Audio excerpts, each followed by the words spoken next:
On our golden wedding anniversary, David, my husband, secretly booked an entire luxury restaurant behind my back. I thought it was a romantic surprise. After 50 years of marriage, I believed we had weathered every storm. We had built something beautiful, something worth celebrating. I tore off my filthy apron, showered 3 times to cleanse myself of the day's work, and put on a dress that made me feel beautiful again. I was excited, feeling like we were about to have a magical evening. The thought of David treating me to something special after all the sacrifices, all the years made my heart light with hope. But when I walked into that restaurant, everything changed. There was a banner hanging at the entrance. My breath caught when I read it. Celebrating 50 years of love, David and Sarah. My mind went blank. I couldn't comprehend what I was seeing. David and Sarah. What was this? Why wasn't I in that celebration? Why wasn't it our moment? My hands began to tremble, and I felt the world around me spin. I could hardly breathe. Then I saw them, David and Sarah Whitman,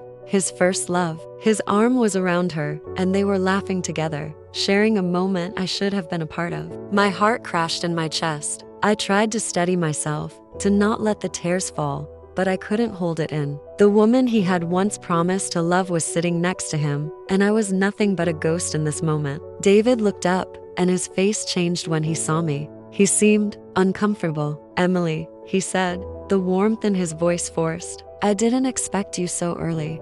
I didn't respond. I just stood there, stunned, trying to make sense of what was happening. He looked at Sarah, then back at me. He was smiling, but it didn't reach his eyes. "This is Sarah," he said, as if introducing her like any other acquaintance. "My first love. We've known each other for years. We thought tonight would be a good chance to reconnect." I could feel my chest tightening. His words were like daggers to my heart. We had been together for 50 years, and he was treating me like a stranger in his own life. And then, it hit me harder than any blow could. He didn't even look at me the same anymore. He didn't need me anymore. Ryan, our son, looked at me, his face scrunched with disgust. "Dad," he said with a voice full of frustration, "why do you keep her around? She's embarrassing. The smell, it's like it never leaves. Why can't you just divorce her already?" The words felt like a slap.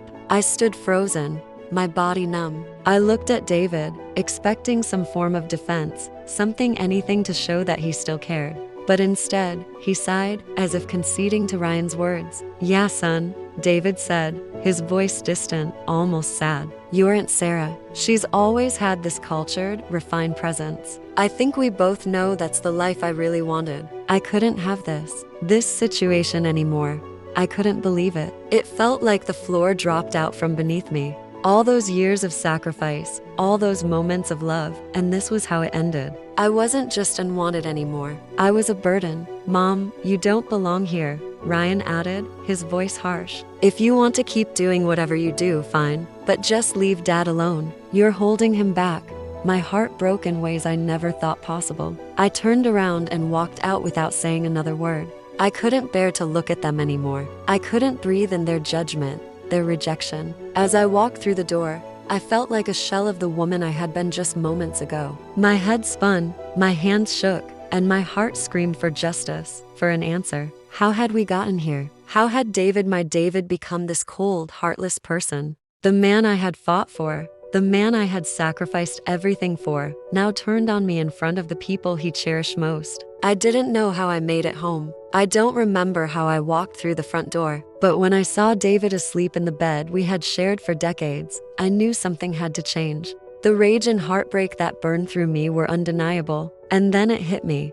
This wasn't my life anymore. I had given everything for him, but now it was time for me to take control of my own fate. David and Ryan were asleep, their breathing soft in the quiet of the night, but I couldn't sleep. The weight of the betrayal crushed me from the inside. I went to the kitchen. I knew what I had to do. With trembling hands, I turned the gas valve. A loud boom echoed through the house, and in an instant, everything was gone. Everything I had ever known, every ounce of pain, every moment of heartbreak, shattered in that instant. I woke up again, and everything was different. I was 18 years old again. The world had reset, and with it, everything had changed. No more David. No more pretending. No more sacrificing myself for someone who could never appreciate me. This time, I would be the one in control. This time, I wouldn't let him destroy me. This time, I would make sure that David would never have the chance to hurt me again. I woke up in my own bed, but everything was different. The room looked the same, dim light filtering through the curtains, the soft creak of the old wood floors underfoot, but I felt off, like something had changed on a deeper level. I looked at my hands. They were younger, smoother. I jumped up, heart pounding in my chest. I was 18 again. It hit me all at once. The explosion, the fire, the rebirth, it had all brought me back to when I was just starting out, to a time before David, before the years of sacrifice, before the endless pain. But there was one thing that was crystal clear. I was not going to make the same mistakes again. I hadn't realized how much I'd lost until now, how much of myself I had sacrificed on the altar of David's future, of our family's survival. I had poured every ounce of energy into making sure he had everything he needed. But where had it gotten me? The very man I gave everything for had just turned his back on me without a second thought. I had worked my fingers to the bone for a dream that wasn't even mine. And now, here I was, given a second chance, a chance to finally take control of my life. I couldn't help but laugh bitterly. This time would be different. This time, I wasn't going to let anyone drag me down. I stood in front of the mirror, staring at the woman I had been. The scars, the dirt, the weariness in my eyes, I saw them all. But I also saw something else, strength. The strength that had been buried under years of serving everyone else. It was time for me to reclaim that. I pulled on my old clothes, the ones I had worn when I first found David, broken, bruised, just like me. The memory of that first moment when I saw him lying in a heap in the trash rushed back. He had been abandoned, just like I had. We were two lost souls, clinging to each other for survival. But somewhere along the way, I had lost myself in that, in him. Now, I would never make that mistake again. I walked out of the house, and the familiar streets felt strange, like I was seeing everything for the first time. I walked past the dumpsters where I used to scour for recyclables, past the rundown stores that had once been my lifeline, and yet I felt nothing but detachment. This place, this life, it was all behind me now. As I walked, a plan began to form in my mind. This time, I wouldn't scrape by. I wouldn't beg for scraps. I was going to take control. I knew what I was capable of. In my past life, I had managed to build something. The idea of recycling, of taking something broken and making it valuable, this was my strength. It had made me successful in the end. But this time, I would start sooner. I wouldn't waste the years I had before. I would turn my fate around, and I wouldn't let anyone, least of all David, stop me. I wasn't just going to survive this time. I was going to thrive. Hours passed as I walked. My mind was racing with ideas, plans. But when I returned home, I saw a familiar figure standing on the doorstep. David. I froze. He looked exactly the same as I remembered. His tall frame, the dark hair I used to run my fingers through, the arrogant way he carried himself. The same man who had betrayed me so easily. The same man who had cast me aside for Sarah Whitman. For a moment, I almost felt the weight of everything again. The years of sacrifice, the promises he had made to me, the life I had given him, all of it rushed back. But I shook it off. I couldn't afford to let myself fall into the same patterns. David looked at me, his face a mix of guilt and something else, something familiar. Emily, he said, his voice hesitant. I need to talk to you. I crossed my arms and tilted my head. Talk to me? About what? How you plan to screw me over again? How you plan to go back to Sarah? His expression faltered. He opened his mouth to say something, but I cut him off. No, David, I'm done, I said, my voice steady. I'm done with you. Done with being your doormat. Done with living in your shadow. You don't get to come back into my life, not after what you've done. David stepped forward, his eyes pleading. Emily, wait please. I know I hurt you. I've made mistakes, and I want to make it right. I was just confused. I never meant to hurt you. I stared at him, my heart hardening with each word. You never meant to hurt me? David, you've been hurting me for years. You think just because you apologize, I'll forget everything? You think I'll just fall for it again? He didn't answer. Instead, he took a step closer, reaching out as if to touch my arm, but I stepped back, out of his reach. The distance between us felt miles wide. You don't get to decide this anymore, I said, my voice calm, but every word packed with the years of pain I had endured. This is my life now. I've spent too long living for you, for your dreams. Now, I'm going to live for me. David stood there, speechless. I could see the shock in his eyes, the realization hitting him. He had never expected me to turn away. He had always believed I would be there, waiting for him to come back, forgiving him time and time again. But not anymore. I turned and walked into the house, leaving him standing there on the doorstep. As I closed the door behind me, I felt a surge of power flood through me. This was it, the turning point. I was no longer the woman who picked up after everyone else. I wasn't going to beg. I wasn't going to grovel. I was going to make my own future. And this time, David wouldn't be a part of it. The next few days passed in a blur. I threw myself into work digging through trash, collecting recyclables, selling scrap. But this time, I wasn't doing it for anyone else. I wasn't scraping by to fund David's education or to buy him new shoes. No, this time, I was building something for myself. There was a fire in me now. Every piece of scrap I collected was another step away from my old life. Every bottle, every discarded cardboard box, every broken chair, it all had value. Not just in a monetary sense, but in the value I placed on it. I was no longer just a scavenger. I was reclaiming what was mine. I started to sell my recyclables in bulk, cutting deals with small shops and local businesses. At first, it was slow. People didn't take me seriously. They saw a woman who had been nothing but a junk collector for years, and they assumed I was still living in the past. But I didn't let that stop me. I was persistent, building relationships, earning trust. Every day, I learned more, gained more. Slowly but surely, I was carving out my space in a world that had never given me a chance. And then, something incredible happened. One of the small businesses I had been dealing with offered me a deal I never expected: a chance to expand into a proper recycling station. The deal was risky, but it was exactly what I needed to take my next step. I didn't think twice. I accepted. I worked tirelessly to get everything set up, running a small warehouse, securing equipment, and even bringing in a few elderly workers who had been discarded by society just like me. It felt good to build something, to create something real out of the mess of my past. As the days turned into weeks, the business began to grow.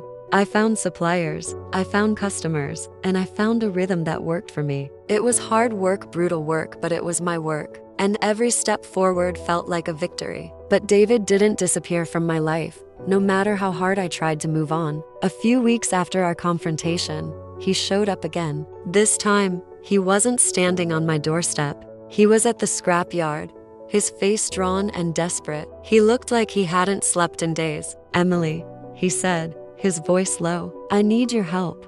I didn't even flinch. I'd been waiting for this, for him to come crawling back. The thought of him needing me after everything he'd done sent a cold wave through me. I knew exactly what he wanted. "I'm not helping you, David," I said, my voice steady, but there was an edge to it. "Not anymore." He looked at me, his eyes filled with a mix of disbelief and something else, regret, maybe. But I wasn't moved. "Not this time. I'm in trouble," he continued. "Sarah and it's not going well. I need money for tuition. I need to get back to school, Emily. I know I've messed up, but please, I don't have anyone else." His words made me sick. Sarah Whitman, the woman he had chosen over me, the woman who had always been the better option in his eyes. And now he was here, begging for my help. I felt the weight of everything I had given him, all the years of hard work, all the sacrifices. And for what? For him to turn his back on me, to humiliate me, to choose her over me? I stared at him for a long moment, my heart hardening with every second. I could hear his desperation in his voice, but I refused to let it affect me. I wasn't going to fall for it again. "No," I said firmly. "I'm not your safety net anymore, David. I'm not here to fix your messes." He stepped closer, his voice raising in frustration. "You can't just leave me like this. You owe me. I wouldn't be where I am today without you. You helped me get into school. You paid for everything. I don't owe you anything," I snapped, cutting him off. "You think I owe you because you used me? Because you took everything I had and gave me nothing in return? You think I owe you for the life you decided to throw away?" David recoiled, his face flushing with anger. "You think I'm the bad guy in this? You think you're so much better than me now?" I met his gaze, unwavering. "I'm not better than you, David. I'm just done being your fool. I'm done living my life for you. I don't owe you my time, my money, my love. Not anymore." For a long moment, he didn't say anything. He just stood there, his face a mask of disbelief and frustration. And then, slowly, he turned and walked away. I stood there, watching him leave. A strange feeling washed over me. It wasn't relief exactly. It was something deeper, something more permanent. The finality of it all. I had spent so many years loving a man who never truly loved me back. But now I was free. For the first time in my life, I was free. I wasn't going to waste any more time on someone who couldn't see my worth. As I turned back to my work, I felt a surge of determination. This was my life now. I wasn't going to let anyone, especially not David, drag me down again. In the days that followed, I threw myself into building my business. It wasn't easy. There were setbacks, obstacles, moments where I thought I might fail. But with every challenge, I found strength I didn't know I had. And I kept going, because now, I wasn't just surviving, I was thriving. The weeks that followed were a blur of hard work, late nights, and relentless focus. The recycling business was growing faster than I had ever imagined. The warehouse I had rented was always bustling with workers sorting through piles of recyclables, breaking down old electronics, and preparing metals for resale. I had done it. I had built something real, something that didn't depend on anyone else. This time, I was in control, but with success came new problems. Problems I had never had to deal with before. People noticed. My competitors began to pay attention. The big players in the recycling business started sending scouts, trying to buy me out or undercut my prices. Some were more subtle, others more aggressive. They wanted what I had, and they'd stop at nothing to take it. One afternoon, as I walked through the warehouse checking on everything, I saw a group of men gathered around a table. They were talking in hushed tones, and one of them looked up when he saw me approach. "Emily Carter?" he asked, his voice slick with an almost predatory calm. He wasn't someone I recognized, but he clearly knew who I was. I gave him a wary look, crossing my arms. "Who are you?" He smiled, but it wasn't a warm smile. It was calculating, cold. "I'm Robert Kane. I represent West Recyclers. We're looking to expand, and we think your operation could be a good fit. We'd like to buy you out, offer you a nice sum to hand over control." I stood there, processing his words. They were trying to buy me out, trying to buy the future I had worked so hard to build. It wasn't just money, it was control. They thought they could buy me, just like everyone else had tried to do in the past. But this time, I wouldn't let anyone take it from me. "No," I said firmly, meeting his gaze. "I'm not selling." The smile on Robert's face faltered for a moment, but he quickly recovered. "You don't understand, Emily. We're talking about a lot of money here. You could retire comfortably. Your life could be so much easier. Why keep struggling with this little operation when you could be living a dream?" His words were tempting. He wasn't wrong. A part of me, just a small part, wondered what it would be like to stop fighting, to take the easy way out. But the larger part of me, the part that had clawed its way up from nothing, refused to give in. I wasn't going to let them control me again. "I didn't build this to sell it, Mr. Kane," I said, my voice steady, my resolve firm. "I built this for me, and I'm not going to sell my soul just to live comfortably. You can take your offer and leave." Robert's eyes hardened, his lips pulling into a thin line. "You'll regret this, Emily. We don't take kindly to people who refuse our offers. You'll learn soon enough that there are consequences." I wasn't intimidated. I had dealt with threats my whole life, but I knew that this wasn't the last time I would see Robert or his people. There was more to come, but I wasn't going to let that stop me. Not now. The next few days were filled with more pressure from Robert's team. They started spreading rumors about my business, trying to discredit me in the eyes of potential clients and partners. They even sent people to our warehouse, trying to cause trouble, but I wasn't backing down. I met every challenge head on, using everything I had learned over the years to turn the tide. I called in favors from suppliers, made deals with competitors, and kept my workers focused on what mattered: getting the job done. Slowly, the tides began to turn in my favor. My reputation grew stronger, and the business became more resilient. But Robert wasn't done with me yet. One evening, just as I was about to lock up and go home, I received a call. The voice on the other end was low and urgent. "Emily, you need to come down to the warehouse now."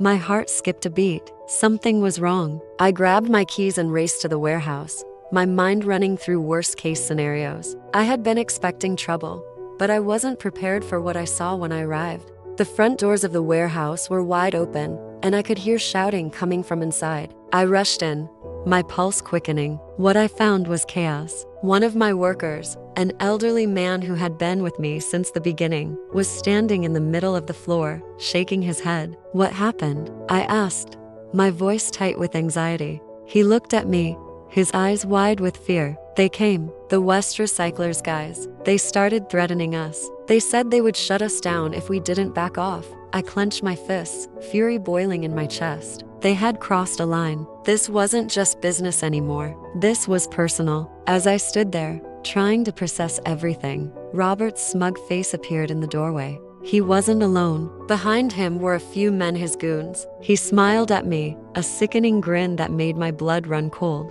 "I told you there would be consequences, Emily," Robert said, his voice dripping with satisfaction. "You should have taken my offer when you had the chance." I didn't flinch. "You've made a huge mistake, Robert.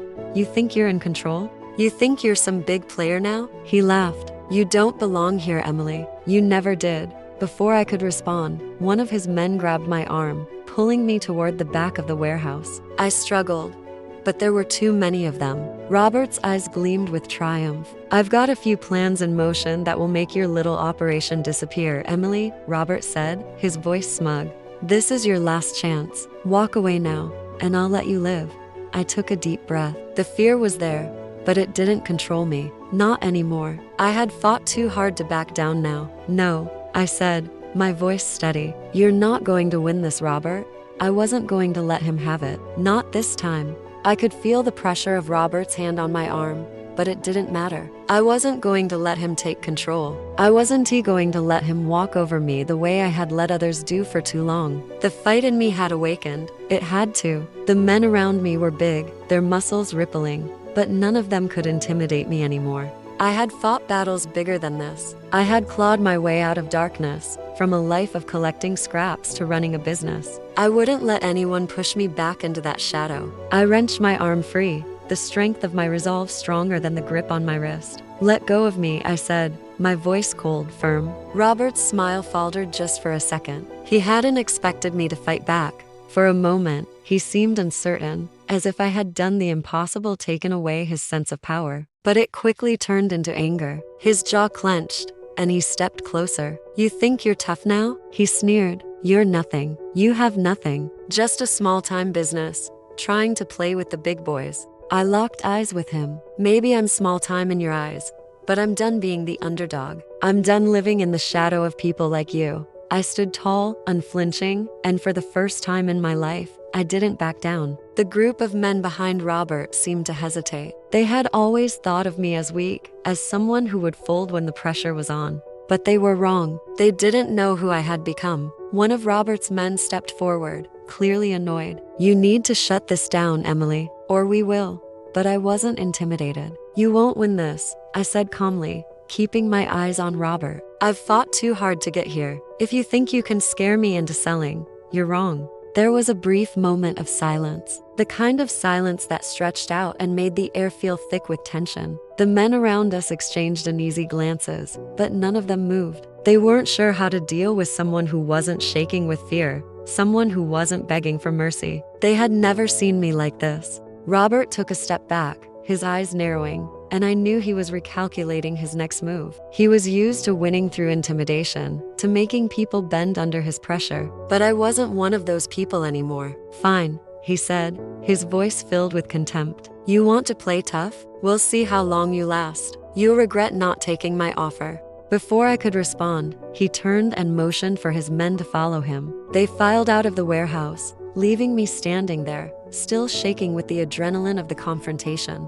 As I watched them leave, a feeling of both relief and anger rushed through me. Robert had underestimated me, and now he was gone. But I knew it wasn't over. He would be back. This wasn't the end. He had 1,000 ways to make me regret not accepting his offer, and I couldn't afford to be naive. The problem wasn't over, not by a long shot, but in that moment, I felt a sense of pride, a sense of power that I hadn't felt in years. I wasn't that woman anymore, the one who lived for someone else, the one who didn't believe in her own worth. I had fought for everything I had, and I wasn't going to let anyone take it from me. But I had to be smart. Robert wasn't going to stop. I knew that much. If I was going to survive this, I had to fight back in a way that would ensure my victory. I couldn't rely on force alone. I had to outsmart him. The next morning, I called a meeting with my workers. The warehouse was buzzing with activity, but I needed to keep them focused. I didn't want them to fear what was coming.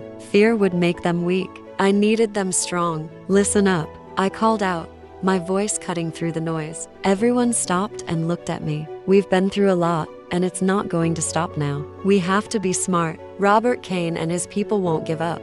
They'll try to take us down, but we won't let them. We'll stand together. There was a murmur of agreement, and I saw the faces of my workers light up. They believed in me. They had always believed in me. We were a family now, bound not by blood, but by the hard work and trust we shared. And as long as we had that, we would never be broken. We fight smart, I continued. We use everything we've got, and when the time is right, we'll take him down. The workers nodded, their faces filled with determination. For the first time in my life, I felt like I wasn't just fighting for survival. I was fighting for something bigger. I was fighting for the life I had created, for the future I had worked for. As the day went on, I began to put my plan into action. I strengthened the business's reputation, tightened up security, and reached out to people who could help us. If Robert wanted to make a move, he'd find a wall waiting for him. But what I didn't expect was the news I received later that evening. David was back, and this time, he was more desperate than ever. I had no idea what he wanted,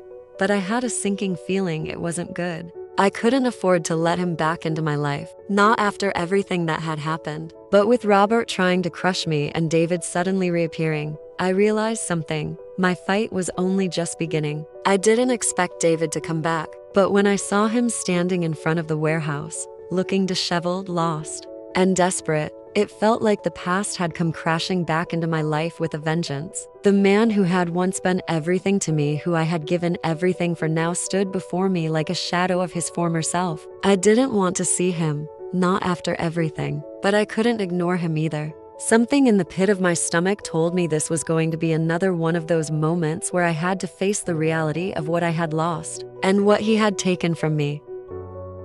Emily, David said, his voice weak, almost pleading. Please, just hear me out. I stood there, arms crossed, staring at him. I had spent years fighting for him, for us, only to watch him walk away, choose Sarah, and then treat me like I was nothing. Now, he was back, and somehow, it felt like all those old wounds were reopening. Why are you here?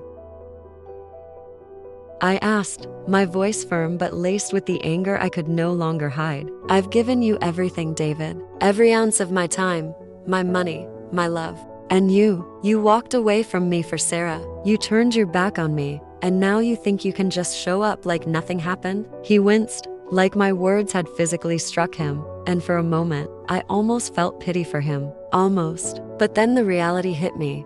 This wasn't the man I had loved. This was someone different, someone who had betrayed me, used me, and thought nothing of it. I messed up, Emily, David said, stepping closer. I know I did, and I'm sorry. I'm so sorry for everything. I was confused. I didn't understand what I had until it was too late. I was stupid. I wanted to scream at him, to throw every word of anger and hurt I had been bottling up for years. But instead, I held it in, swallowing the bitterness that threatened to escape. You were stupid? I repeated, my voice dangerously low. You think sorry is going to fix this, David? After everything? I didn't know how to deal with it, he said, his eyes desperate. Sarah, she's my past, Emily. She's not who I want anymore. I want you. I'm willing to do whatever it takes to make things right. I know I can't take back the years, but I'll spend the rest of my life trying to fix it.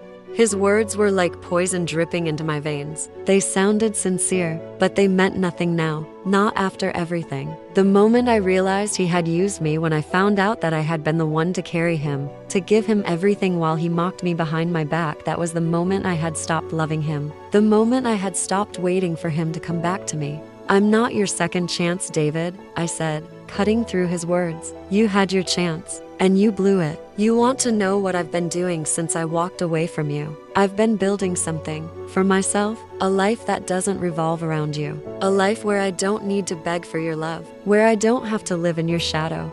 David's face fell as my words hit their mark. The shock in his eyes was palpable, and for a second, I almost felt sorry for him. But that didn't matter anymore. He wasn't the person I had to worry about. "Emily, please," he said, his voice cracking. "I'm not asking for you to forgive me. I'm asking for another chance. We can make it work. We can rebuild everything we had." I took a step back, shaking my head. "You don't get it, do you? We don't have anything anymore. Not after what you did. You don't just walk back into someone's life after destroying it. That's not how this works." I wanted to walk away. I wanted to end this conversation, to slam the door on the past once and for all. But David was still standing there, looking lost and vulnerable, and something in me, something that had once loved him so fiercely, made me hesitate. "Why now?" I asked, my voice softening for the briefest of moments. "Why come back now, David? Why come back when you have nothing left? Why not when I was there, when I was the one who believed in you?" He didn't have an answer, at least not one that made sense. He stood there, fumbling for words, trying to pull together the pieces of his broken pride. But it wasn't enough. I wasn't the same woman anymore. I had built something for myself. I had found my strength. "I don't need you, David," I said, my voice firm once again.